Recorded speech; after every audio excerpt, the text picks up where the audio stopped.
सदा परिभवगणमभीष्टदोहम् तीर्थास्पदं शिवविरञ्चिनुतं शरण्यम् वृत्तिहारतिहं प्रणतपालभवाब्धिपोतं वन्दे महापुरुषते चरणारविन्दम्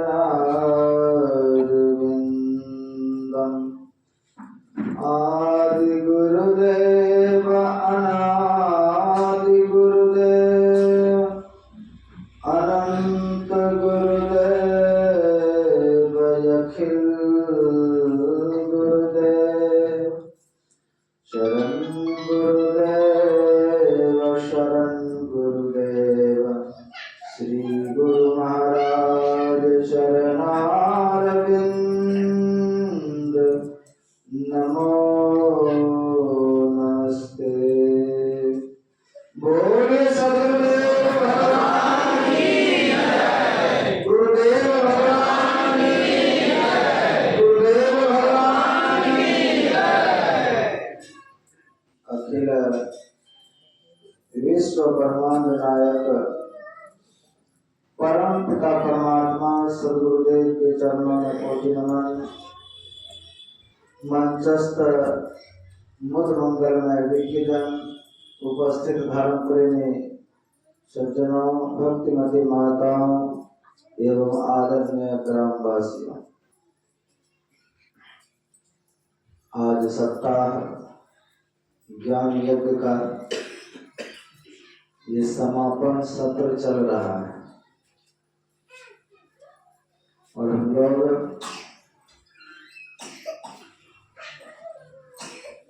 संध्याकालीन सत्संग में, दोपहर के सत्संग में नवधा भक्ति का वर्णन श्रवण कर रहे।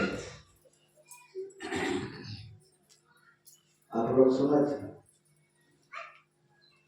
कितने नंबर की भक्ति तक व्याख्या हुई है? इसे कोई याद ना हो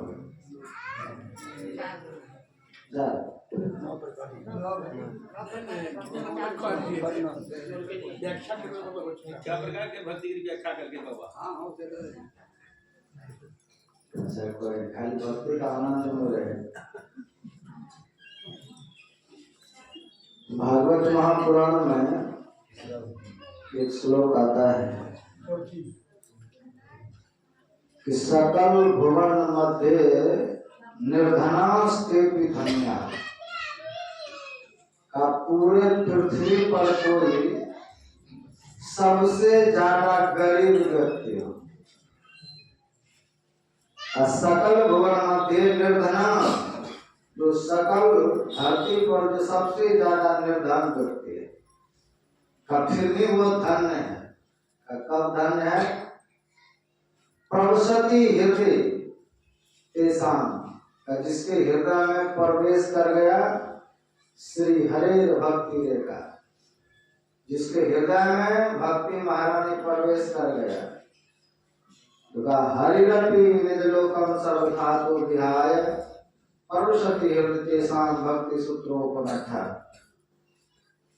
का पूरे पृथ्वी पर के सबसे जो गरीब व्यक्ति है, अगर उसके हृदय में भक्ति की स्थापना है,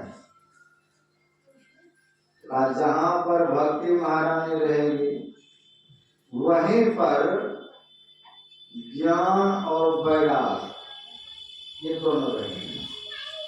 जहां पर ज्ञान वैराग और भक्ति रहेगी, इन भक्ति के डोर में बंधे हुए परमात्मा निज लोकम, जहाँ परमात्मा का निवास स्थल, परमात्मा जहाँ विराजमान करते हैं, शून्य में, निःशब्द में, हरिरपि निज लोकम सर्वधातु विहाय, अब अपना लोक छोड़ करके वहां आकर के निवास कर लेंगे जिसके हृदय में भक्ति महारानी। ऐसा भक्ति का प्रताप होता है। एक बार ब्रह्मा जी इस भारत भूमि की बहुत महिमा गाई। नारद ऋषि ब्रह्मा जी का बेटा है, तो वहीं पर हम लोग में ही रहते हैं। तो भारत भूमि की इतनी महिमा गाई कि नारद जी के मन में हुआ कि एक बार भारत देख जाए कैसा है। पिताजी ने तो इतना महिमा गाई है, इसलिए सब जितने भारत में तीर्थ हैं, दक्षिण भारत से लेकर सेतुवान रामेश्वर से लेकर के गुजरात इत्यादि में जहां जहां तीर्थ स्थल उन सभी तीर्थों में नारद ऋषि घूमे। पूरे भारत प्रयाग इत्यादि भी आए, गंगा जमुना गोदावरी जहां जहां तीर्थ स्थल है सभी तीर्थों में जाकर के नारद जी ने दर्शन किया। कोई सुन रहे बेकार में बोल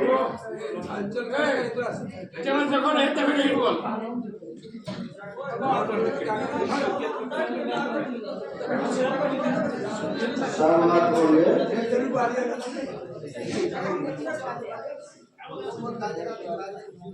अरे सब क्यों बोल रहे हैं? सब बोले तो हल्ला होगा। क्या सुना आपने? क्या मैं बोल रहा सुन कोई रहा? नारद जी भारत भूमि आए घूमने के लिए, जिसकी इतनी महिमा गाई है, वो भारत कैसा है? तो नारद ऋषि जब तीर्थों में भ्रमण किया तो भ्रमण करने के बाद उसको पता चला कि जो महिमा गाई गई है वो महिमा नहीं है। तो तीर्थ में जब गए तो तीर्थ में देखते हैं कि एक से एक ठाक बैठे हो, वहां एक से एक ठाक है। जैसे डूब लगाए तुरंत पंडा पहुंच जाता है, संकल्प करके कुछ न कुछ खींच लेता है। तो बेग रखे किनारे, किनारे से पार हो गया। मंदिरों में तीर्थों में सब जगह उसको दुर्गुण दिखाई, सब जगह। गृहस्थ के घर में गए तो वहां भी दुर्गुण उसको दिखाई दिया, आश्रम गए तो आश्रम का भी दुर्गुण दिखाई दिया। सब जगह दुर्गुण देखते देखते नारद ऋषि बहुत दुखी हो गए। सोचा बेकार में आया पिताजी के बातों पर। सब जगह जो महिमा थी वो महिमा नहीं रही। कलयुग में धीरे धीरे सबकी महिमा घटती जा रही। सोचा एक बार वृंदावन जाकर के देखते हैं, तो वहां पर भगवान श्री कृष्ण आए थे। बहुत दिन तक लीला किया है, इसलिए वृंदावन घूम जाते हैं। तो यमुना के तट पर जैसे नारद ऋषि पहुंचते हैं तो वहां पर क्या देखते हैं? एक युवती सुंदरी रो रही है जार बेजार। उसके दोनों जांघों पर दो बूढ़ा लेटा हुआ है। उसकी सेवा में एक से एक सुंदर कन्या खड़ी है। कोई पंखा झेल रहा है, कोई उसका आंसू पोंछ रहे हैं, कोई समझा रहे हैं कि मत रो। तो नारद जी ने जब यह दृश्य देखा तो देख करके हुआ कि जाके पूछे कि क्या बात। फिर मन में हुआ कि बिना जाने पहचान के कन्या है, पता नहीं क्या हो जाए, इसलिए नहीं चाहिए। लौटने का जैसे विचार हुआ तो आवाज आई कि भो भो साधु क्षणम तिष्ठ। हे महात्मा, थोड़ा देर के लिए आप ठहर जाए। कहा मैं क्यों ठहरूं? कहा आपको देखने से मुझको शांति मिले, इसलिए थोड़ा वार्तालाप होगा आपसे। तो नारद से पूछते हैं आप कौन हैं? कहा मेरा नाम भक्ति है। का ये तुम्हारे जंघे पर तो लेटा हुआ पुरुष ये कौन है? का ये मेरा बेटा है, ज्ञान और वैराग्य। ये तो विचित्र है, तुम युवती हो और तुम्हारा बेटा बूढ़ा। का ये जो पंखा झेल रही है, का ये भारत के जितने तीर्थ नदियां हैं वो मेरी सेवा में है। जिसकी इतनी सेवा करने वाली, इतनी सेविका रहते हुए फिर तुम दुखी क्यों हो? दुखी होने का कारण है कि मेरे दोनों बेटा बूढ़ा हो गए। इसको कोई पूछ नहीं रहा है। कहा सब जगह पूरे भारत में जहां जहां भ्रमण किया वहां पर मैं बूढ़ी थी, मेरा बेटा दोनों जवान था। लेकिन जैसे मैं वृंदावन आई तो वृंदावन में उल्टा हो गया, मैं जवान हो गई, मेरा बेटा दोनों बूढ़ा हो। इसीलिए मैं दुखी। अगर मेरा दुख दूर कर दे तो ठीक है, नहीं तो मैं इस देश को छोड़ करके विदेशम गमिष्यामि, मैं विदेश चला जाऊं। तो नारद जी ने कहा नहीं जाना है, आप यहाँ ठहरिए, मैं इसका कोई उपाय करता। तो नारद ऋषि जितना ज्ञान जानते थे, गीता वेद पाठ मुहुर्मुहु बार बार उसको कान में सुनाते हैं, सुन करके थोड़ा सा आंख खोलता है फिर गिर जाता है बार बार। अब तो नारद ऋषि बड़ा दुखी हो गए कि जो मैं ज्ञान जानता था सब इसको दिया, फिर भी ये ज्ञान और वैराग जग नहीं रहा, ये चेतनता में नहीं आ रहे हैं। अब क्या करें? तो नारद ऋषि फिर अपने से विशेष ज्ञानी की खोज में निकला। जब विशेष ज्ञानी की खोज में निकला, जब ऊपर की ओर हरिद्वार ऋषिकेश वहां से आगे बढ़े, तब चारों भाई सरकादिक से भेंट हुई। चारों भाइयों ने देखा, तत्र नारद को देखा, बड़े व्याकुल, बड़े दुखी, बड़े चिंतातुर। तो चारों भाइयों ने एक एक प्रश्न पूछा कि तुम्हारा क्या गत वित्तो यथा जन, जैसे किसी का धन हरण हो गया हो ऐसे तुम दुखी क्यों हो? क्या कारण? कहां से इतना त्वरितम गम में थे, इतना तेजी से भागे जा रहे हो, कहां से आ रहे हो, क्या करने आ रहे हो? और महात्मा को इतना चिंता नहीं होना चाहिए, तुम तो विरक्त हो, फिर इतना चिंता क्यों? तब नारद ऋषि को दुख बताया कि मेरा अपना दुख नहीं है। वृंदावन में भक्ति महारानी बहुत दुखी है तो उनके दोनों बेटे बूढ़े हो चुके हैं, वृद्ध हो चुके हैं। तो इसके लिए क्या करना पड़ेगा? तो इसके लिए तो साधारण से क्यों न जाओ और सप्ताह ज्ञान यज्ञ करो। एक सप्ताह तक वहां जब होगा ज्ञान यज्ञ, ये दोनों जवान हो जाएंगे। तो कहा महाराज ये जवान हो, ज्ञान वैराग पुनः जवानी को प्राप्त कर सके, इसलिए हम कहां से वक्ता खोजेंगे, आप ही चलिए सत्संग सुनाएंगे। कहा तो मैं वृंदावन नहीं जाऊंगा, हरिद्वार में वहीं पर प्रोग्राम करो 7 दिन का, मैं थोड़ा नीचे उतरता हूँ, थोड़ा उन सबको बोलो कि वृंदावन से हरिद्वार आ जाए। तो सरकारी ऋषियों ने वहीं पर सप्ताह ज्ञान यज्ञ रखा है और नारद ऋषि सुनने के लिए बैठा है। कहते हैं उसी जगह आनंद तट पर जब सप्ताह ज्ञान रखा है, सप्ताह दिन तक सत्संग रखा है, तो कहते हैं बीच उन भक्तों के बीच में भक्ति महारानी अपने दोनों बेटों का हाथ पकड़ के प्रकट हुआ बीच सत्संग के और नृत्य करने लगी, आनंद मग्न हो गई। तो नारद ऋषि को बहुत आशीर्वाद दिया। नारद ऋषि से बहुत विनती किया कि आपने हमारा जीवन धन्य कर दिया, मेरे बेटे को पुनः उस रूप में ला दिया। ये प्रतीक, ये जो प्रतीक हुआ ये क्या है?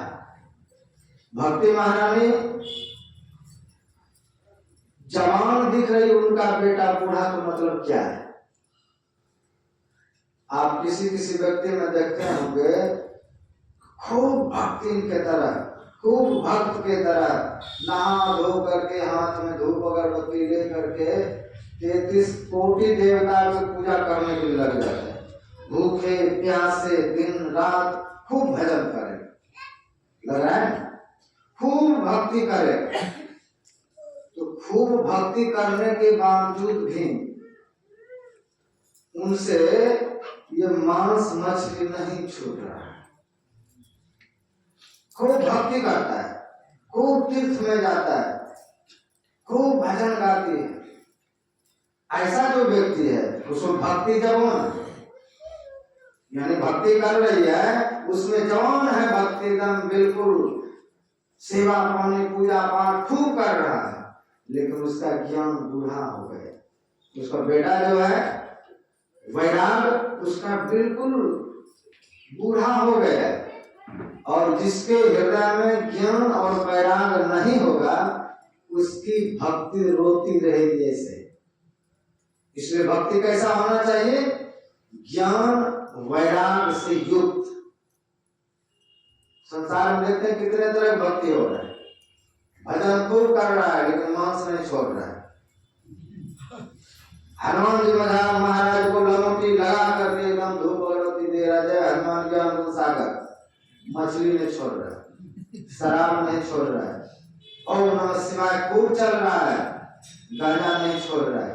भक्ति तो है, दान भी कर रहा है, भंडारा भी कर रहा है, खूब कर रहा है, कमी नहीं है, लेकिन उसके पास ज्ञान नहीं है। हम जो शिव जी का भजन कर रहे हैं, क्या शिव जी मांस खाए हैं? वो शराब पिए हैं? क्या किए हैं?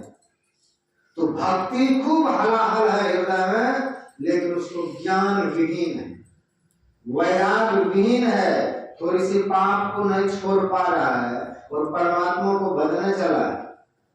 ये प्रतीक है कि उनसे भक्ति कभी खुशी नहीं रही। अब भक्ति जब तक खुश नहीं होगी तब तक भगवान कभी कृपा करेंगे। हमारा भक्ति प्रसन्न होना चाहिए, लेकिन भक्ति कब प्रसन्न होगी? जब उसका बेटा खुश रहे। बेटा कौन? ज्ञान और वैराग। जब आप ज्ञान से युक्त होकर के संसार में जीते हैं, आप खूब भजन करते हैं, तो आपके पास ज्ञान होना चाहिए कि हमको ये सिगरेट नहीं पीना है, खैनी नहीं खाना है, शराब नहीं पीना है, चोरी नहीं करना है, व्यभिचार नहीं करना है। ये ज्ञान जब नहीं है आपको, तो भक्ति कैसे खुश रहेगी? नहीं खुश रह सकती। तो ज्ञान और वैराग ये दोनों भक्ति माता के सुपुत्र हैं, और तीनों जब प्रसन्न रहेगा तब भगवान उसके हृदय में आ उतरते हैं। भगवान की खुशी के लिए भक्ति महारानी को खुश करना पड़ेगा। भक्ति महारानी को खुश करने के लिए हृदय में ज्ञान जगाना पड़ेगा। आप ज्ञानी हैं ये पता चले कि ज्ञानी व्यक्ति आपके बोली से, आपके रहन सहन से, आपके विचार से, जहां भी रहेंगे आपका ज्ञान झलकने लगेगा। ये बड़ा ज्ञानी व्यक्ति है, अरे बड़ा वैरागी व्यक्ति है, बेफजूल का किसी को नहीं ठगता है, वैराग है। तो दोनों चीज आपको चाहिए। इस तरह से जीवन में भक्ति होगी जिससे आपको ज्ञान और वैराग दोनों जगे, तभी आप उत्तम लोक के लायक बन पाए। महाभारत में लिखा है, सत्संगों में दिया है कि जो अपने जीवन में मांस भक्षण करता है तो पहला काम है उसके लिए स्वर्ग का दरवाजा बंद है, वो स्वर्ग में नहीं जा सकता। स्वर्ग जब आपके लिए जाना बंद हो गया, मोक्ष के लिए आप कोई उद्योग नहीं कर रहे हैं, तो 28 प्रकार का नरक है वहीं जाना पड़ेगा। वहां पर फिर आपको ना हनुमान जी बचाने जाएंगे, ना शिव जी बचाने जाएंगे, ना राम जी बचाने जाएंगे, नहीं कृष्ण भगवान बचे, कोई भी बचाए, गलत कर्म होगा तो भगवान भी नहीं बचाएगा। रावण उसके जैसा कोई ज्ञानी नहीं, ज्ञानी तो बहुत था, भगवान शिव की भक्ति भी खूब करता था, ऐसा भक्ति करता था सिर काट काट के उसको चढ़ाया, इतना उसमें भक्ति भजन था खूब। पहले तो सुनाया था शिव जी स्वयं डर के मारे आते थे पूजा करवाने, तो भक्ति की कमी नहीं थी, लेकिन उसमें ना तो वैराग था, ना ही जो जिसको ज्ञान कहा जाता है वो ज्ञान था। हाँ, किताबी जानकारी, उसको जानकारी कहा जा सकता, कि चारों वेद रट लिया है, खूब बड़े बड़े जानकार हैं, लेकिन वो आचरण में नहीं उतरा है। कहा गया है कि रत्ती भर आचरण अगर आपके जीवन में आ जाए तो वो अच्छा है। बहुत ज्यादा ज्ञान से रत्ती भर का आचरण ठीक, अगर आचरण नहीं है, जानकार आप खूब हैं, तो कहा जैसे गधे के ऊपर चारों वेद 18 पुराण लाद दिया जाए तो गधे को क्या ऐसे फर्क पड़ेगा? गधे के पीठ पर चारों वेद 18 पुराण 6 शास्त्र लाद दिया जाए, वो लेकर के तो चलेगा, लेकिन उसको कोई लाभ नहीं। तो रावण के पास वैराग नहीं, रावण के पास जो ज्ञान जिसको कहा गया है, ज्ञान किसको कहा, विद्या किसको कहा गया? विद्या ददाति विनयम, विनयात ददाति पात्रता, पात्रता ददाति धनम, धनात् धर्म तथा सुखम। रावण एक नंबर का अहंकारी था, वेद का ज्ञान था, लेकिन वो महान अहंकारी था, दूसरे का ही सब चीज हड़पने में वो माहिर, उसके पास वैराग नहीं था। अब कोई ज्ञान दे उसको सुहाता नहीं, ऐसा व्यक्ति ज्ञान की बात उसको बिल्कुल अच्छा नहीं लगता। तो इतना बड़ा भक्त कि हम शिव जी को एक नारियल चढ़ा दें, लेकिन उसके बदले वो सिर चढ़ाए, और लेकिन अंततः उसके क्या परिणाम हुआ? भगवान शिव मैया पार्वती देखते रह गए, राम जी ने उसको मार डाला, मार डाला। क्यों? भक्ति नहीं था उसमें, भक्ति तो खूब था, लेकिन ज्ञान वैराग बिल्कुल बूढ़ा था उसका, न ज्ञान में रुचि था न वैराग में रुचि। तो वैराग और ज्ञान से रहित जिसका भक्ति होगा उसको दुर्गति भी हो। आप भक्त बन करके भी शांत नहीं हो पाएंगे, भक्ति करके भी आपके जीवन में कोई उन्नति नहीं दिखेगा, भक्ति करने के बावजूद भी आपके जीवन में कोई यश नहीं दिखाई पड़ेगा, क्योंकि आपने वैसा काम नहीं किया। इसलिए भक्त बनिए तो ज्ञानी भक्त बनिए, वैरागी भक्त बनिए, नहीं तो सिर्फ उसको कहते हैं अंध भक्त, जिसके हृदय में ज्ञान पैदा नहीं लिया, जिसके हृदय में वैराग पैदा नहीं लिया, उसको कहते हैं बांझ भक्त। और बांझ किसी को स्वीकार नहीं, तो विवाह कर ले, संतान ना हो तो छोड़ देता है, नहीं तो दूसरा तीसरा कर लेता है, हमको बेटा चाहिए, उसको बांझ है पसंद। बांझ गाय ही आपके दरवाजे पर हो क्या पसंद होगा? बांझ पेड़ ही आपके दरवाजे पर हो, नारियल लगा नहीं फड़ेगा, काट दीजिए। तो बांझ किसी को कुछ पसंद नहीं है, तो बांझ भक्ति भगवान को कैसे पसंद हो? उसको भी बेटा चाहिए, आपके हृदय में ज्ञान और वैराग दोनों उत्पन्न हो, यही ज्ञान आपको वहां तक लेकर के जाए, क्योंकि ज्ञान के बिना फिर मुक्ति नहीं हो पाएगी। तो संसार में भक्त बहुत है, जो बांझ भक्ति करने वाले हैं, पांचों पाप भी कर रहे हैं और भक्त भी कहलाते हैं। ऐसी भक्ति करने वाले संसार में बहुत है, लेकिन उसका कल्याण नहीं हो सकता है। इसलिए भक्ति शुद्ध हो, पवित्र हो, मोक्ष देने वाली हो, आनंद सुख देने वाली हो, ऐसी भक्ति हम करें। ऐसी भक्ति करे रैदास जी महाराज। रघुदास जी महाराज कैसी भक्ति करते? भगवान राम से कहते हैं कि हे राम, मैं आपकी अब पूजा नहीं करूं, और पूजा करूं भी तो आपको क्या चढ़ाऊं? राम में पूजा कहाँ चढ़ाऊं? अब फूल और फूल अनुपन पाओ। कई फल फूल ऐसा नहीं लगता कि आप फूल में चढ़ा दो। कारण क्या है? फल फूल का फूल खिलता है, अब भंवरा घुस करके उसको जूठा कर दो। जूठा फूल में आपको कैसे चढ़ा? इसलिए जूठा फूल नहीं चढ़ाने वाला मैं। फल में क्या दिक्कत है? उसमें कीड़े लग जाते हैं, वैसा फल भी आपको नहीं चढ़ाऊंगा। तो चलो पानी ही चढ़ा दो। पानी को तो मीन पहले बिगाड़ के रखा है। दूध ही चढ़ा दो। दूध दूहने से पहले बछड़ा पी जाता है, तो दूध भी नहीं चढ़ाऊंगा। चंदन ही घिस के लगा दो। कमलिया गिर दियो भुजंगा, विश्व अमृत दो एक संग, उसमें भी सांप लिपटा रहता है। फिर कैसे भक्ति करो? मन ही पूजा, मन ही धूप, मन ही सेवो सहज स्वरूप।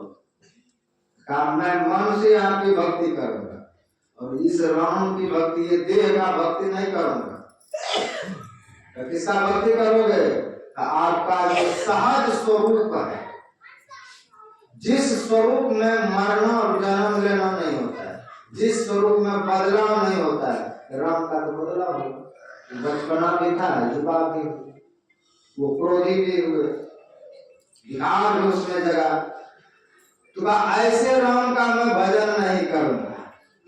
मन ही से वो सहज स्वरूप, जो सहज स्वरूप है। गुरु महाराज के सहज स्वरूप नहीं है, सहज रूप तो होता ही नहीं, जब रूप रोज बदल रहा है। तो बदलने वाले चीज की भक्ति नहीं का, जो नहीं बदलने वाला है। हम किसका भक्ति करते हैं? रोज हम लोग स्तुति में गाते हैं, तो तुम्हारे ज्योत स्वरूप और तुम्हारे धुन रूपा। हमारा गुरु ज्योति स्वरूप है, धुन स्वरूप है, उसी को हम ध्यान में परखें। यही भक्ति। उनके ज्योत स्वरूप का याद रखें, उनके शब्द स्वरूप को पहचानने का कोशिश करें। सिर्फ ये रंग रूप वाले गुरु जी नहीं, उनका ज्योति स्वरूप है, वो स्वरूप कभी बदलता नहीं, वो स्वरूप कभी इधर उधर नहीं होता है। इसलिए रघुदास जी महाराज कहते हैं, मन ही पूजा, मन ही धूप, मन ही से वो सहज स्वरूप, उसी को कहा गया सहज स्वरूप, जो कभी नहीं बदलने वाला है।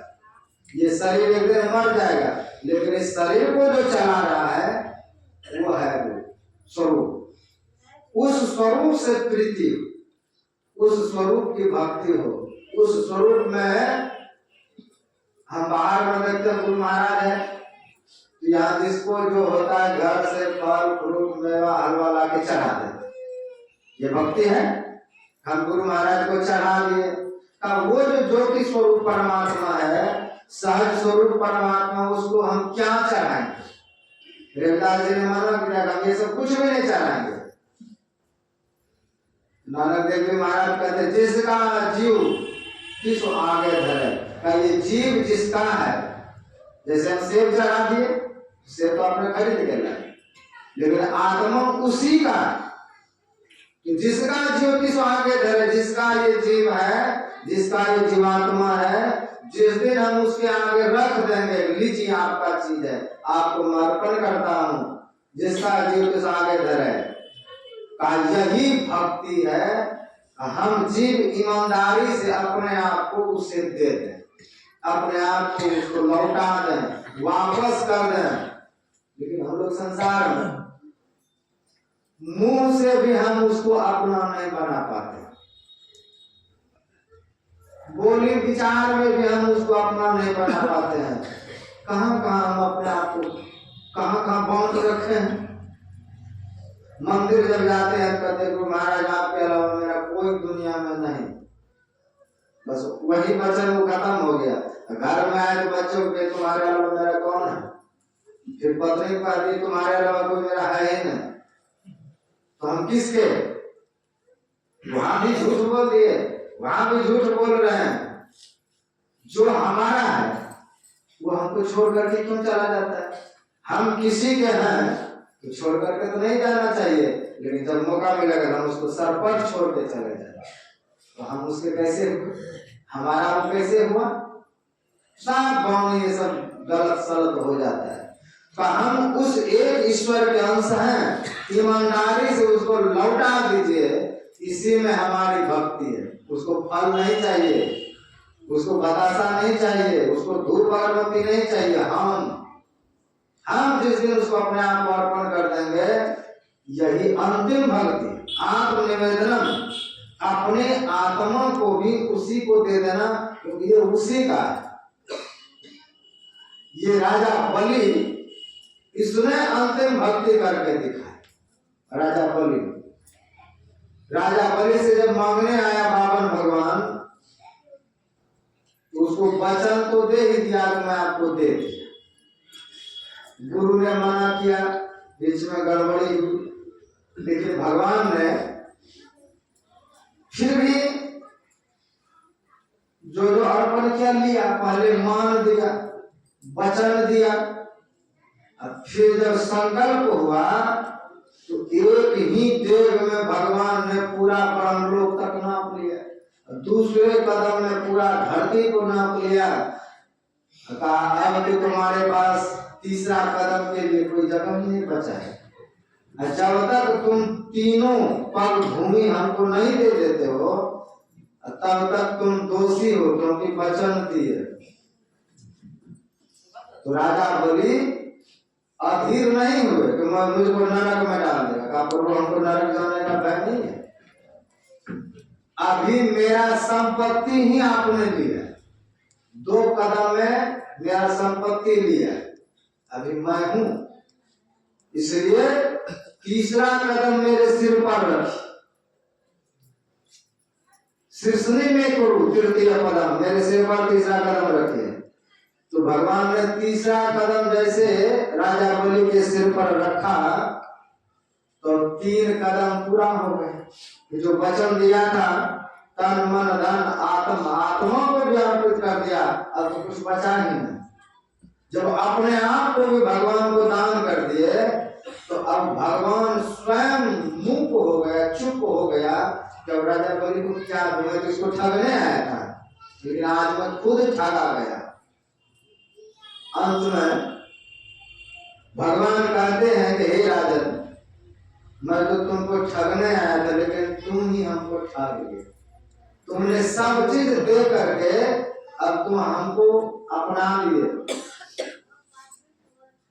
अब तुम अगर चाहो तो मैं स्वर्ग का तुमको राजा बना। कहा प्रभु अभी तो आपने हमको दावनी बनाया, और दावनी से फिर भिखारी को बनाने के लिए चले। हम दाता हैं, आपको दिए, अब आपसे हम कुछ लेन देन नहीं। कहा मेरा दर्शन हुआ तो कुछ तो ले लो। कहा आपसे फिर मैं मांगूंगा कैसे? मांगूंगा तो भिखारी हो जाऊं।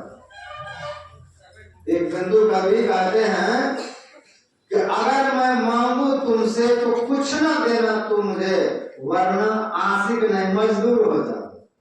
हे परमात्मा, आपको थोड़ा सा कुछ चाहूं, उसके बदले में मांगू नहीं कुछ, यानी तुम्हें भक्त कैसे? फिर मजदूर हो गया, एक हाथ से मिठाई चढ़ाई, दूसरे हाथ से मांग के ये चीज दीजिए। मजदूरों वाला लक्षण मेरा नहीं होना चाहिए। मैं आपको दिया हूं, मैं दाता हूं, तो कुछ तो मांगो। तो क्या मांगूंगा? आपका रूप ही हमको सबसे प्यारा लगा, यही दे दीजिए। जब भगवान का रूप ही मांग लिया, तब भगवान जाएगा कहां? राजा बलि को कहा मैं तुमको यहां से भी सुंदर, स्वर्ग से भी सुंदर सुतल लोक प्रदान करता है, और सुतल लोक में जाकर के रहो। का प्रभु आपका रूप मैं मांग लिया हूं, आपने दे दिए हैं, तो मैं अपने भवन से जब बाहर निकलूं तब आपका गेट पर आपका रूप में देखो। तो भवन कितना बड़ा, अब किस दरवाजे से राजा बलि बाहर निकलेंगे? भगवान पहले वाला लेके खड़े, पहले दादे देखिए, जो सब चीज दे दिया, सब चीज देने वाले पर भगवान स्वयं उसका गुलाम बन गया।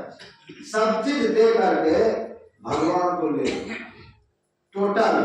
गुरु महाराज कहते हैं तन मन धन आत्म कर अर्पण में ही आज तरे। जो आत्मा भी अर्पण कर देता है, आत्मनिवेदन भक्ति का, भगवान उसके वश में हो जाता है।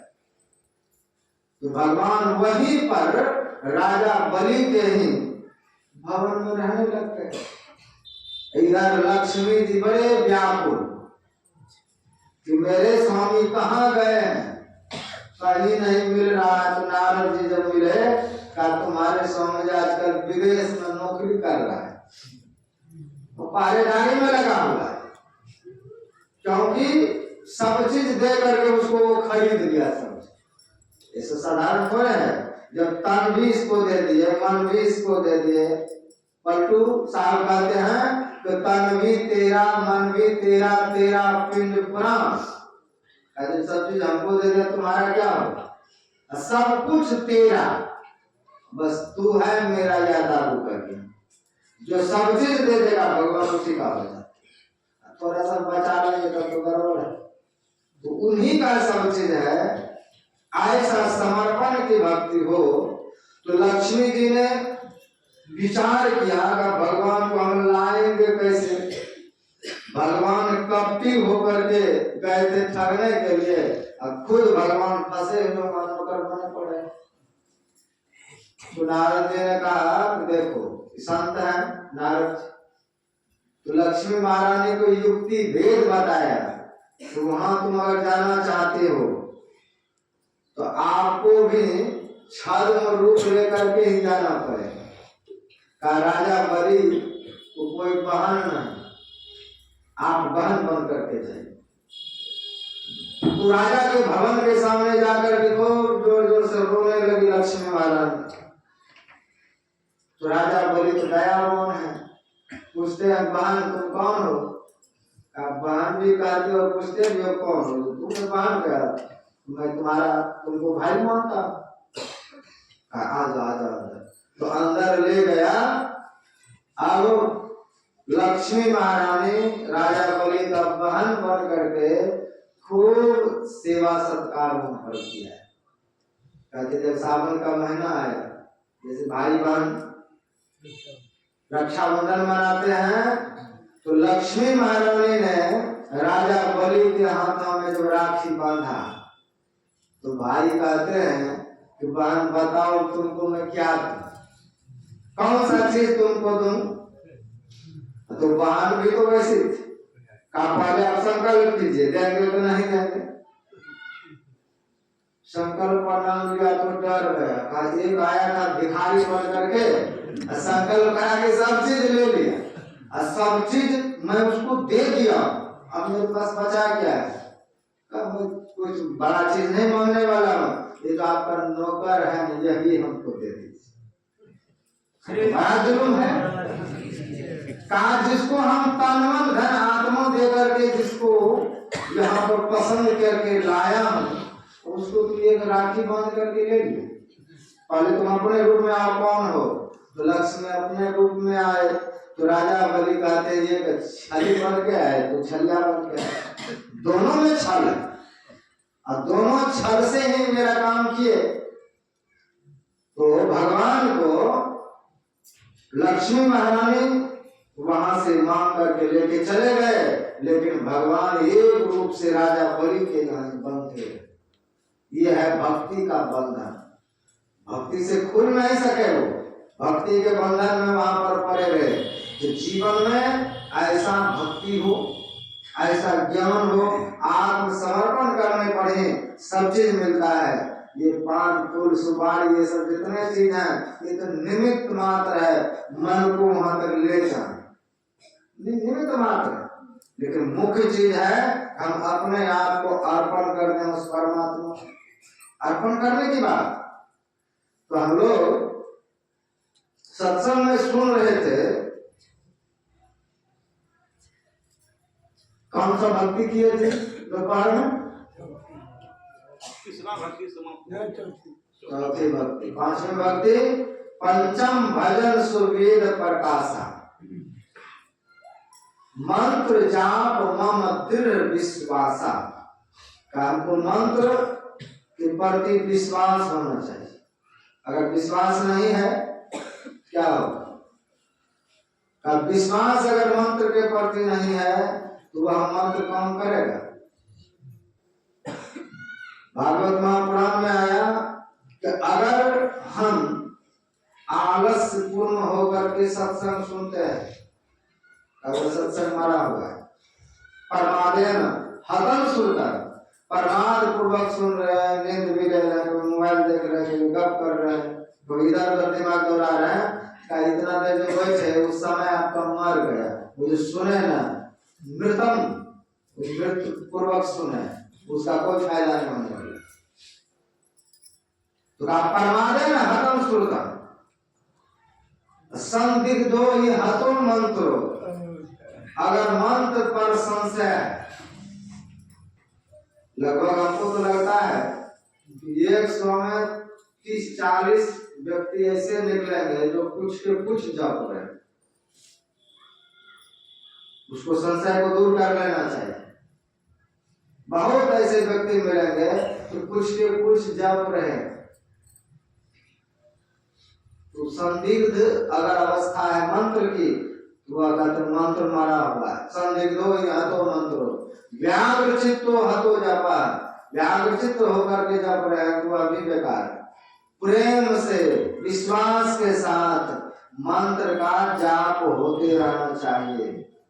कब कब घर के जितने काम उस काम को आप करते रहिए, मंत्र का जाप करते रहिए, तभी मंत्र सिद्ध होगा।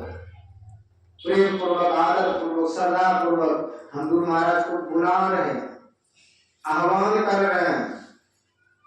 तो आह्वान भगवान को कर रहे हैं तो बड़े प्रेम से उसको आह्वान कीजिए। जाप जो है आह्वान करना, बार बार उसको जपना, बार बार उसको ख्याल में, तो मुख से उसका नाम जब आंखों को उसके रूप में लगा करके रखें।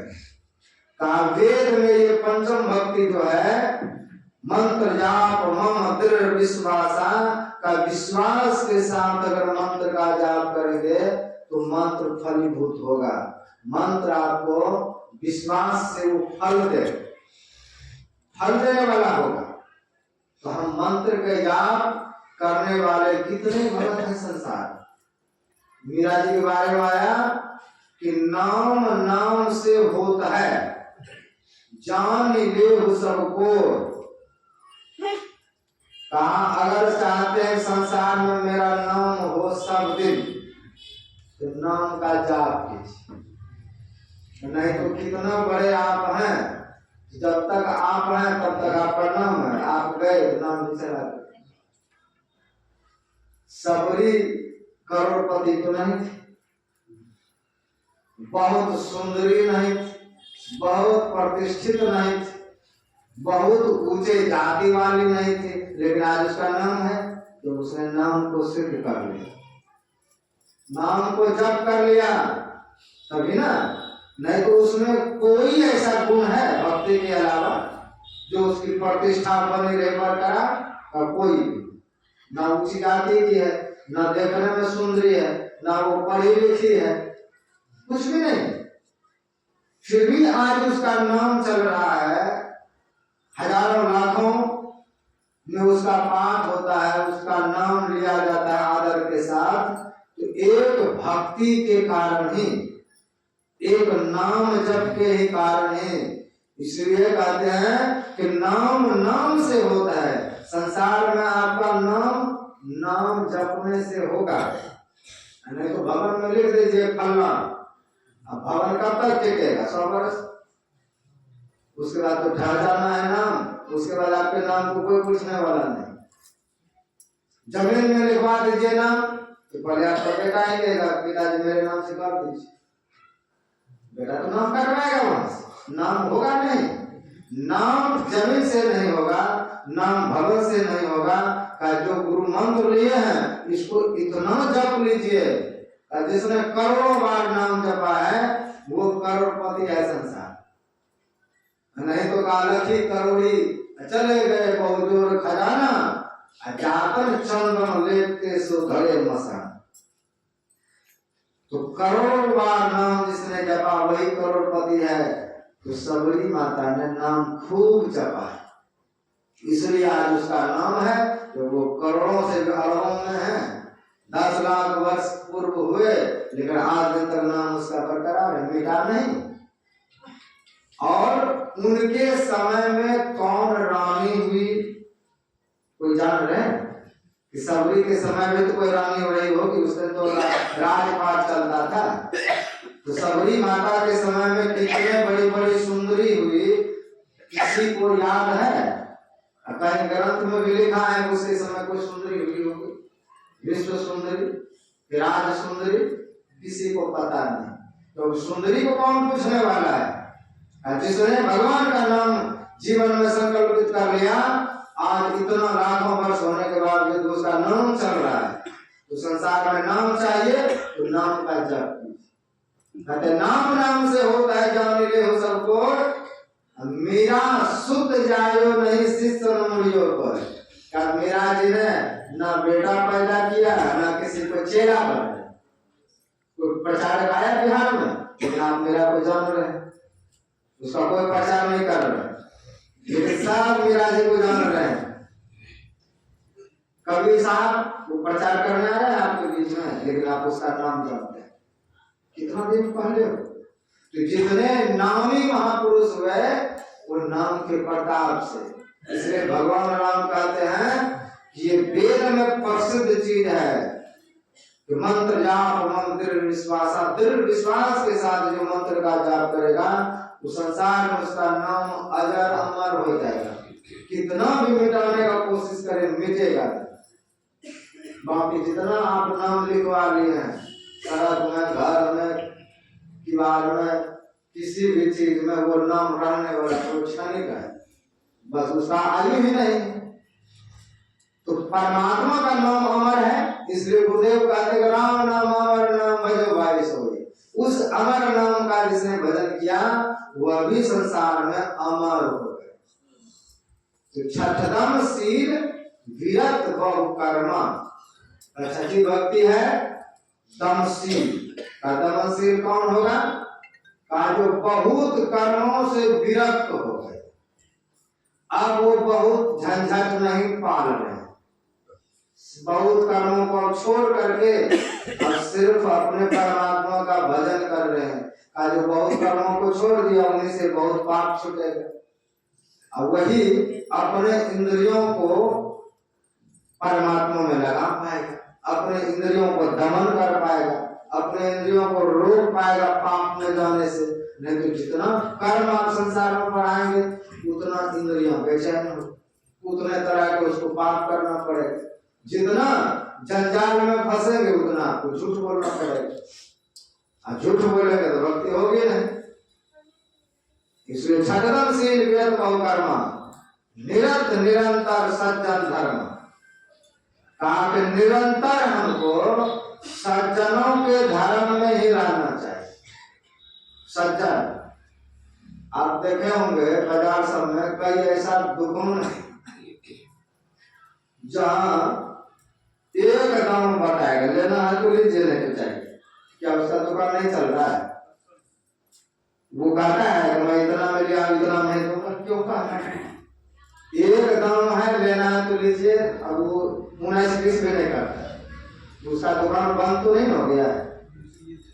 जो लोग कहता है बाबा व्यापार करते हैं, दुकान करते हैं, झूठ नहीं बोलेंगे तो कोई लेगा। तो जो एक दुकान एक दाम रखा है अपने दुकान का, एक ही दाम रखेगा तो उसका भी दुकान चल रहा है आराम से, वो झूठ नहीं बोल रहा है। वो नहीं कहा है कि 50 में लाए हैं तो तुमको 60 में दे दो, यहाँ तो झूठ ही होते। जैसे महाभारत के युद्ध में भगवान श्री कृष्ण वहां पर जो गुरु थे द्रोणाचार्य, उसको सिर्फ और सिर्फ अपने पुत्र से प्रेम था और उसको दुनिया में कोई नहीं मार सकता जब तक उनका। तो भगवान ने सोचा इसका पुत्र का अगर मृत्यु हो जाए, ये जब सुनेगा तो जरूर ये युद्ध छोड़ देगा क्योंकि अकेला बेटा है। तो भगवान श्री कृष्ण ने भीम को कहा, भीम भैया इस हाथी का क्या नाम है? कहा अश्वत्थामा। कहा मारो इसको। तो भगवान ने अश्वत्थामा को गदा से मरवा डाला। मरवा जब डाले तो भीम चिल्ला रहे, मैंने अश्वत्थामा को मार दिया, मैंने अश्वत्थामा को मारा। तो सही बात है कि मारा उसने। वो तो चिल्ला रहा है भगवान के कहने से कि मैंने अश्वत्थामा को मार दिया। का भीम जैसे पेटू आदमी पर हमको भरोसा नहीं। जब तक युधिष्ठिर हमको नहीं कहेगा तब तक हमको विश्वास नहीं होगा। युधिष्ठिर जी भी जान रहे हैं, वो जान रहे हैं का, तो वो कहते हैं अश्वत्थामा नरो। बस अश्वत्थामा जैसे बोला तो जोर से ढोल पीट दिया। इतना बात से उसको सुनाई पड़े द्रोणाचार्य को, अश्वत्थामा मर गया। युधिष्ठिर जैसा बोले हैं, लेकिन वो मिर्मिरा के बोला कि नर मरा है कि हाथी मरा, ये हमको पता नहीं। तो पता नहीं है उसको।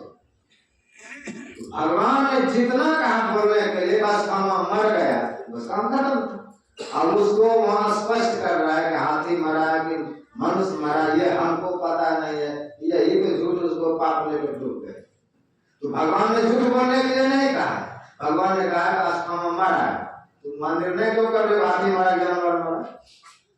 वो जान करके वहां पर फंसे वो युधिष्ठिर जी महाराज। नहीं तो भगवान ने तो वही उपाय किया, अश्वत्थामा मर गया। और जैसे सुना द्रोणाचार्य ऐसे अपना तीर धनुष छोड़ दिया, समाधि में बैठ गए। द्रौपदी के भाई गए और तलवार से गला काट दिया। तो झूठ, एक झूठ को छुपाने के लिए दूसरा झूठ बोलने की जरूरत क्या है? सीधा सीधा बोल करके व्यापार कीजिए। इतना लेना है तो चलेगा आराम से, झूठ बोलने की जरूरत नहीं। सत्य सीधा बोलिए। तो सीधा बोल करके अपना जीवन का यापन कीजिए। तो बहुत तरह के कामों में फंसेंगे तो झूठ बोलना पड़ेगा। तो जीवन में का निरंतर सज्जन धर्म, सज्जनों के धर्म में रहने से ही आपकी भक्ति बढ़ेगी। छठम शील विरत बहुकर्मा, निरंतर सज्जन धर्म, सातम सम महिमा जग देखा। भगवान कहते हैं कि सातवीं भक्ति है कि मुझको सब में देखा, लेकिन हमसे भी ज्यादा अपने गुरु को जाने। मोटे अधिक संत कर ले, हमसे भी ज्यादा अपने गुरु को जो मानेगा, गुरु को जो जानेगा, गुरु को जो प्रसन्न करेगा, का उसकी ये सातवीं भक्ति पूरी होगी। आठम यथा लाभ संतोष। आठवीं भक्ति क्या है कि हम संतोष पूर्वक रहें। इसका मतलब ये नहीं है कि हम काम ही ना करें, काम करना होगा। पेट पालने के लिए, परिवार पालने के लिए खूब काम कीजिए, लेकिन संतोष पूर्वक, हवस पूर्वक नहीं, तृष्णा पूर्वक नहीं। समय अनुकूल पेट भी पालना है, पेट को भी संतुष्ट करना है और परमात्मा को भी संतुष्ट करना है। पेट कुछ दिन के लिए, परमात्मा सब दिन के लिए। तो संसार में जीव सिर्फ पेट को प्रसन्न कर लेता है, लेकिन परमात्मा रूठे रह जाता है। तो परमात्मा को प्रसन्न करने के लिए यह हमारा जीवन मिला है, इसलिए उसको प्रसन्न करना चाहिए। आनंद यथा लाभ संतोषा, लेकिन का सपना नहीं देखिए परदोषा, तब आपकी आठवीं भक्ति होगी। प्रत्येक भक्ति का ऊपर से शर्त है, ये करेंगे तो ये भक्ति पूरी होगी। आठवीं भक्ति जो बंगाल के एक भक्त हुए जयदेव जी महाराज। ये जयदेव जी महाराज एक राजा उनका चेला, तो राजा के यहाँ गए थे जयदेव जी महाराज सत्संग करने, और सत्संग करके जब वहां से छूटे तो राजा ने 3 हीरा उसको दान, गुरु जी हैं, तो 3 हीरा जब दान किया जयदेव जी महाराज को, तो तीनों हीरा बैग में लेकर के जा रहे थे। चोर को पता चल गया। चोर को जब पता चल गया, सीआईडी वहीं से लगा कि जयदेव जी महाराज के बैग में 3 हीरा है, राजा साहब ने अपने गुरु को प्रदान किया है। तो जहाँ रहे थे रास्ते में चोरों ने पकड़ा और पकड़ करके हीरा भी छीन लिया, हाथ काट करके कुआं में फेंक दिया। एक अंधकूठा से फेंक दिया। अब हाथ जब काट करके उसको फेंक दिया है कुआं में, तो नाम का जाप कर रहा था, हे कृष्ण कृष्ण भक्त। खूब जब जाप कर रहे थे, उसी समय पड़ोसी राजा वन में भ्रमण कर रहे थे अपने सैनिक के साथ। जब करुण क्रंदन करते हुए हे कृष्ण की आवाज सुना, देखो कहीं कोई लगता है कोई पुरानी आदमी है। ढूंढते ढूंढते मिला करे तो कुएं में एक महात्मा जी पड़े, उसको निकाला और राजा ले गए अपने राज दरबार में। उसको खूब औषधि किया, धीरे धीरे वो ठीक हुआ। तो राजा साहब उनके विचार से, उनके भक्ति से बहुत प्रसन्न हुए। प्रसन्न होकर के राजा उनका चेला, दोनों हाथ नहीं है, फिर भी उसके सेवा करते करते उनका चेला हो गया। जब चेला हो गए तो पूछने लगा कि गुरु जी आपकी क्या और सेवा करूं, आप बताएं। कहा मैं चाहता हूं कि यहाँ पर संत सम्मेलन हो,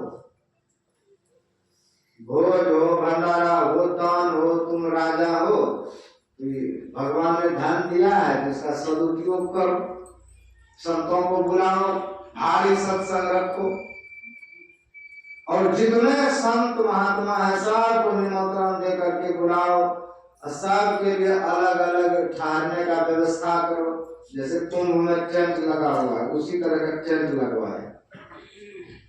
जब पूरे राज्य में ये बात फैली, राजा साहब के यहाँ संत सम्मेलन हो रहा है, तो जिन चोरों ने जयदेव जी महाराज का हाथ काटा था, वो भी उसमें पहुंचना चाहते कि कैसे हम वहां पर पहुंचे। तो साधारण सी बात है, वहां महात्मा का सम्मेलन है, वहां चोर उचक्के क्या करें। तो अंत में सोचा जाना तो है, तो तीनों महात्मा बन गए। अभी कुंभ में ऐसे लोग बहुत मिले, सृजनेबुल महात्मा, सृजनेबुल नागा। कुंभ भर वो नागा रहेगा, खूब धन कमाएगा, उसके बाद कहाँ जाएगा लापता हो जाएगा। बहुत सारे उसमें है ऐसे, बस सिर्फ सीजनेबुल है, सीजन भर कमा लिए, उसके बाद फिर चले जाए, फिर वस्त्र का चेंज किया है, बहुत ऐसे है। वहां पर तीनों जब महात्मा के वेश में आए, सब अपने अपने कमरे में जाकर के रहने लग गए। जयदेव जी महाराज कहते हैं कि हे राजन, मैं देखना चाहता हूँ कि मेरे कौन कौन मित्र आए, सब मैं अपने नजरों से देखना चाहता हूँ। तो सब के कमरे में जा करके देखा, 3 चोर जो था उसको भी देखा, तो उसने तो पहचान लिया कि इसका हाथ मैंने ही काटा। अब उसका प्राण कांपे, ये तो राजा इन्हीं के चेला है, ये हम लोगों का फांसी दिए बिना नहीं छोड़े। तो जयदेव जी महाराज कहते हैं कि हे राजन, मैं तुमको बताया था ना, मेरा 3 मित्र है, यही वो 3 मित्र है, इसकी खूब सेवा करना। अब वो कहते सेवा करने, और वो समझ रहा है, लगता है बहुत पिटाई करना है। वो तो दोष नहीं देखा, उसने कहा कि ये 3 मित्र हैं, इसकी खूब सेवा कीजिए, यहाँ पर सेवक रख दीजिए, कोई जरूरत पड़ेगा कि मांग लेगा जो चाहिए। तो सेवक को भी वहां खड़ा कर दिया, यहीं रहो, गुरु जी जो कहे उसको सुनना। अब तीनों चोर इस फिराक में लगे रहे, कब यहाँ से सैनिक हटेगा कि प्राण लेके भागूंगा, नहीं तो ये मार ही डाले। तीनों कांप रहा है भीतर से, और राजा साहब उनके सेवा में 2-3 सेवक वहां दे दिए। अब जबरदस्ती उसको खिलाए पिलाए, सब चीजें भरपूर। यज्ञ जब समाप्त हुआ, यज्ञ समाप्ति के बाद जयदेव जी महाराज कहते हैं सबसे ज्यादा उन्हीं को दान देना। वो तीनों मेरे मित्र हैं, तीनों को राजा साहब और उनके जितने रिश्तेदार सब आए थे, तो सब ने कोई हीरा कोई मोती कोई ऐसे ऐसे चीज उसको दान किया कि 3 पोटली हो गए। 3 पोटली जब भर गया तब जयदेव जी महाराज कहते हैं कि मेरे को मात्र 3 ही मिला था, मेरी ये दुर्दशा हो गया, इनके पास पोटली है, दुर्दशा नहीं होना चाहिए। कहा हे राजन, इसके पीछे सैनिक भेज दो, जहां ये जाना चाहते हैं वहां तक इसको पहुंचा देंगे। तो सैनिक उसके पीछे जाते हैं, रथ लेकर के बैठा करके। अब जब जा रहे हैं तो रास्ते में पूछते हैं कि मेरे जो गुरुजी हैं जयदेव जी महाराज, आपसे कैसे उनकी मित्रता हो?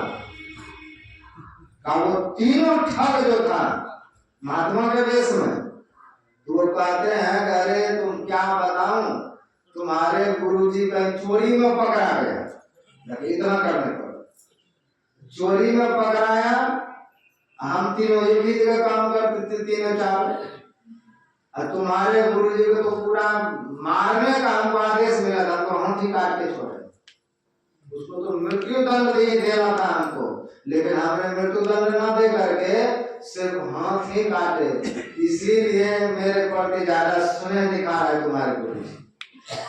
कहते जब इतना बड़ा दोषारोपण लगाया, कहते आकाश से बड़े बड़े पत्थर गिरे, धरती फट गई, उसमें धस गए, और ऊपर से पत्थर गिरे, तीनों को उसे मार दिया गया। तो कहते जब किसी संत के प्रति, किसी साधु के प्रति, किसी भक्त के प्रति इतना जब अन्याय अनर्थ जब होने लग जाता है, तो प्रकृति को ये सहन नहीं, प्रकृति इस चीज को सहन नहीं कर पाते। भगवान बुद्ध के समय में उस पर बहुत आरोप लगता है। भगवान उस समय राजशाही चलता था, तो पैसा दे दे करके उसके कृति को अपकृति में बदलने के लिए कितने बड़े बड़े ड्रामा उनके साथ होता है। जैसे मंच पे प्रवचन चल रहा है तो भगवान बुद्ध ऐसे प्रवचन कर रहे हैं, एक स्त्री गर्भवती के रूप में आई मंच पर, और वो कहते हैं तुम तो यहाँ प्रवचन दे रहे हो और तुम्हारा बच्चा मेरे गर्भ में जो पल रहा है, इसके लिए तो उपाय किए। लोगों ने पैसा दे करके जिसका से मंच पर जब ऐसे कोई बोल देगा तो किसको श्रद्धा है? ऐसी स्थिति भगवान बुद्ध के साथ कर दी। कहते हैं मंच पर से जब वो उतरने लगे तो इंद्र को बर्दाश्त नहीं, पवन देव को बर्दाश्त नहीं हुआ।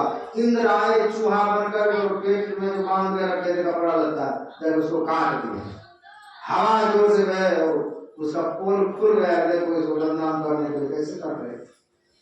ये प्रकृति फिर संत का सहयोगी हो जाता है, भगवत सहयोगी हो जाता है। तो जयदेव जी महाराज को जब पता चला वो तीनों मित्र धरती में धस करके मर गया, तो भगवान के सामने गया, हाथ जोड़ करके उसकी प्रार्थना किया कि हे प्रभु आपने ऐसा क्यों किया उसके साथ।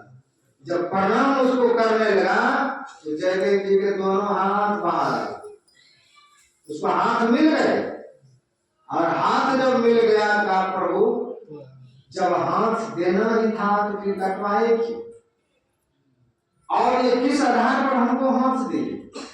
उन 3 मित्रों को क्यों मरवा डाले प्रभु, हमने तो उसमें कोई दोष नहीं देखा।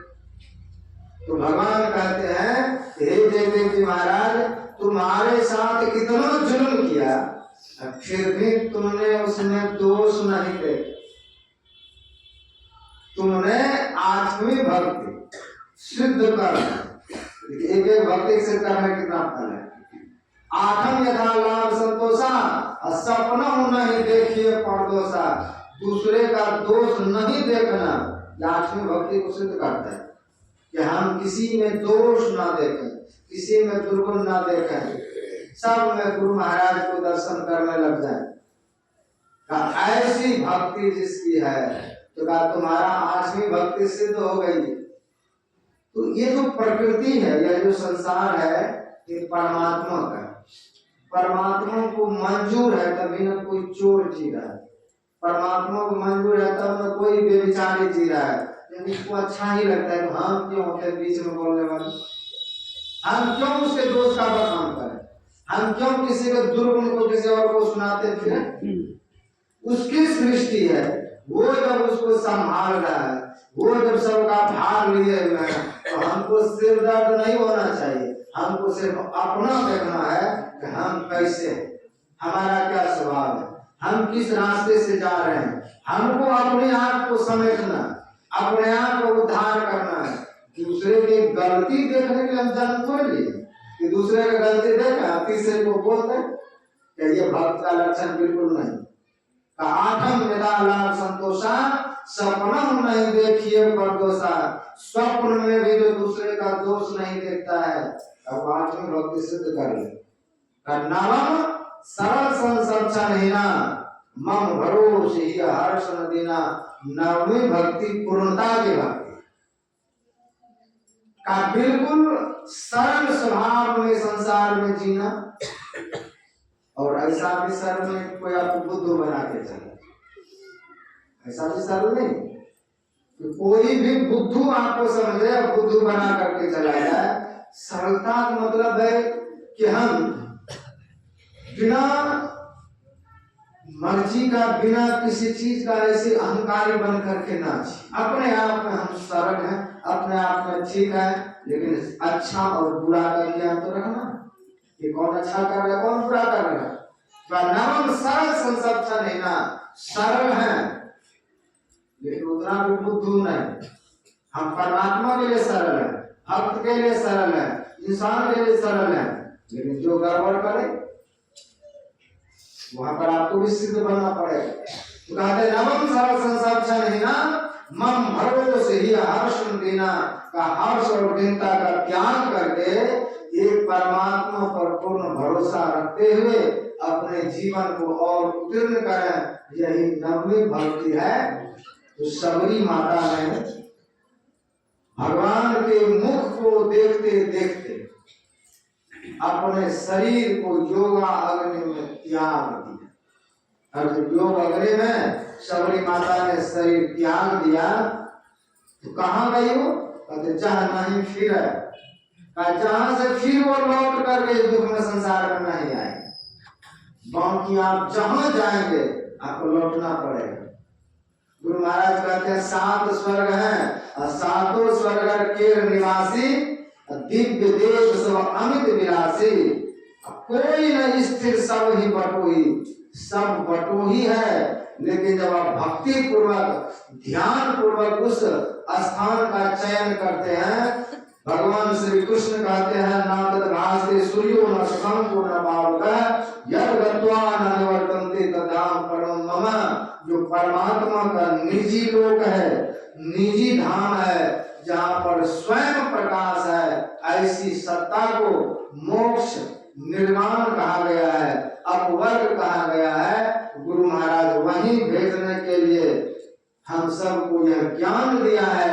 इस ज्ञान का हम लोग लाभ लेंगे तो हमारे जीवन में यह सप्ताह ध्यान साधना शिविर ऐसे होता रहे, सबका मंगलमय हो।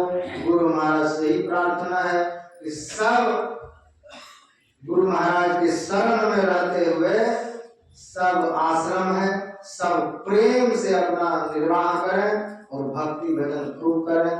और मुखिया जी इत्यादि जो है सब कुछ आप लोगों को संबोधन करें। क्या श्री सद्गुरु महाराज की जय।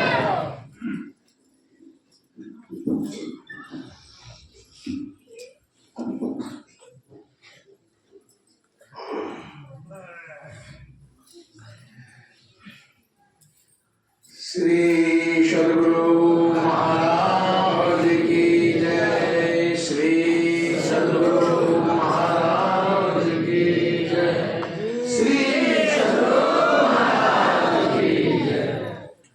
मंगल मूर्ति सतगुरु मिलवै सर्वाधार। मंगल